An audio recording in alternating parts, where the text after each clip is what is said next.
लीजिए सुनिए जयशंकर प्रसाद की लिखी कहानी बंजारा। वाचन समीर गोस्वामी का है। धीरे धीरे रात खिसक चली। प्रभात के फूलों के तारे चू पड़ना चाहते थे। विंध्य की शैलमाला में गिरिपथ पर एक झुंड बैलों का बोझ लादे आता था। साथ के बंजारे उनके गले की घंटियों के मधुर स्वर में अपने ग्राम गीतों का आलाप मिला रहे थे। शरद ऋतु की ठंड से भरा हुआ पवन उस दीर्घ पथ पर किसी को खोजता हुआ दौड़ रहा था। वे बंजारे थे। उनका काम था सरगुजा तक के जंगलों में जाकर व्यापार की वस्तु क्रय विक्रय करना। प्रायः बरसात छोड़कर वे 8 महीने यही उद्यम करते। उस परिचित पथ में चलते हुए वे अपने परिचित गीतों को कितनी ही बार उन पहाड़ी चट्टानों से टकरा चुके थे। उन गीतों में आशा, उपालंभ, वेदना और स्मृतियों की कचोट, ठेस और उदासी भरी रहती। सबसे पीछे वाले युवक ने अपने आलाप को आकाश में फैलाया था। उसके गीत का अर्थ था, मैं बार बार लाभ की आशा से लादने जाता हूं, परंतु है उस जंगल की हरियाली में अपने यौवन को छिपाने वाली कोल कुमारी। तुम्हारी वस्तु बड़ी महंगी है। मेरी सब पूंजी भी उसको क्रय करने के लिए पर्याप्त नहीं। पूंजी बढ़ाने के लिए व्यापार करता हूं। एक दिन धनी होकर आऊंगा, परंतु विश्वास है कि तब भी तुम्हारे सामने रंग के ही रह जाऊंगा। आलाप लेकर वो जंगली वनस्पतियों की सुगंध में अपने को भूल गया। यौवन के उभार में नंदू अपरिचित सुखों की ओर जैसे अग्रसर हो गया था। सहसा बैलों की श्रेणी के अग्रभाग में हलचल मची। तड़ातड़ का शब्द, चिल्लाने और कूदने का उत्पात होने लगा। नंदू का सुख स्वप्न टूट गया। बाप रे, डाका कहकर वो एक पहाड़ी की गहराई में उतरने लगा। गिर पड़ा, लुढ़कता हुआ नीचे चला, मूर्छित हो गया। हाकिम परगना और इंजीनियर का पड़ाव अधिक दूर न था। डाका पड़ने वाला स्थान दूसरे ही दिन भीड़ से भर गया। गौड़न और सिपाहियों की दौड़ धूप चलने लगी। छोटी सी पहाड़ी के नीचे फूस की झोपड़ी में उषा की किरणों का गुच्छा सुनहले फूल के सदृश झूलने लगा था। अपने दोनों हाथों पर झुकी हुई एक सांवली सी युवती उस आहत पुरुष के मुख को एकटक देख रही थी।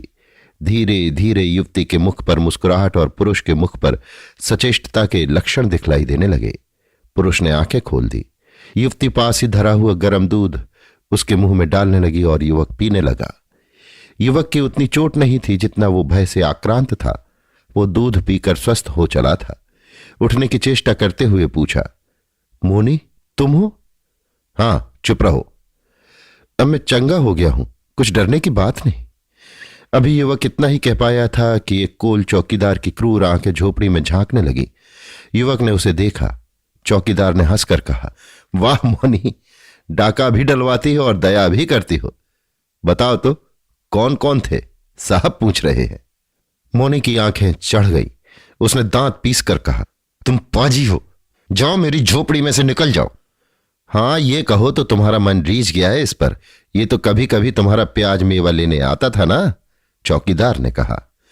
घायल बाघनी सी वो तड़प उठी। चौकीदार कुछ सहमा, परंतु वो पूरा काइया था। अपनी बात का रुख बदलकर वो युवक से कहने लगा, क्यों जी, तुम्हारा भी तो लूटा गया है, कुछ तुम्हें भी तो चोट आई है। चलो साहब से अपना हाल कहो। बहुत से माल का पता लगा है, चलकर देखो तो। क्यों मोनी, अब जेल जाओगी ना? बोलो, अब से भी अच्छा है हमारी बात मान जाओ। चौकीदार ने पड़ाव से दूर हथकड़ी से जकड़ी हुई मोनी से कहा। मोनी अपनी आंखों की स्याही संध्या की कालिमा में मिला रही थी। पेड़ों के उस झुरमुट में दूर वो बंजारा भी खड़ा था। एक बार मोनी ने उसकी ओर देखा। उसके होठ फड़क उठे। वो बोली, मैं किसी को नहीं जानती और नहीं जानती कि उपकार करने जाकर ये अपमान भोगना पड़ेगा। फिर जेल की भीषणता स्मरण करके वो दीनता से बोली, चौकीदार, मेरी झोपड़ी और सब पेड़ ले लो, मुझे बचा लो। चौकीदार हंस पड़ा, बोला, मुझे वो सब ना चाहिए। बोलो, तुम मेरी बात मानोगे? वही? मोनी ने चिल्लाकर कहा, नहीं, कभी नहीं। नर पिशाच चौकीदार ने बेदर्द होकर कई थप्पड़ लगाए, पर मोनी न रोई न चिल्लाई। वो हठी लड़के की तरह उस मारने वाले का मुंह देख रही थी। हाकिम परगना एक अच्छे सिविलियन थे। वे कैंप से टहलने के लिए गए थे। नंदू ने न जाने उनसे हाथ जोड़ते हुए क्या कहा, वे उधर ही चल पड़े जहां मौनी थी।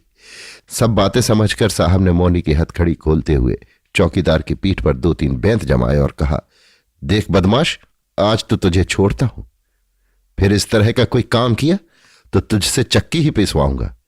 असली डाकुओं का पता लगाओ। मौनी पड़ाव से चली गई और नंदू अपना बैल पहचान कर ले चला। वो फिर बराबर अपने उस व्यापार में लगा रहा। कई महीने बाद एक दिन फिर प्याज मेवा लेने की लालच में नंदू उसी मोनी की झोपड़ी की ओर पहुंचा।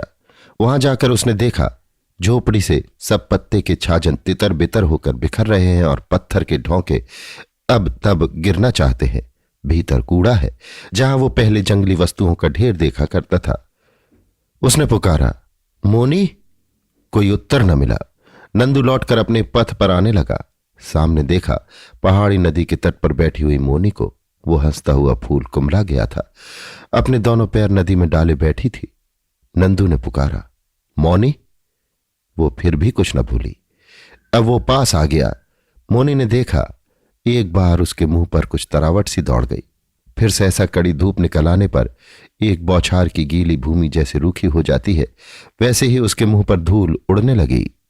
नंदू ने पूछा, मौनी, प्याज मेवा है? मौनी ने रूखेपन से कहा, अब मैं नहीं बटोरती नंदू, बेचने के लिए नहीं इकट्ठा करती। नंदू ने पूछा, क्यों, अब क्या हो गया? जंगल में वही सब तो हम लोगों के भोजन के लिए है, उसे बेच दूंगी तो खाऊंगी क्या? और पहले क्या था? वो लोभ था, व्यापार करने की, धन बटोरने की इच्छा थी।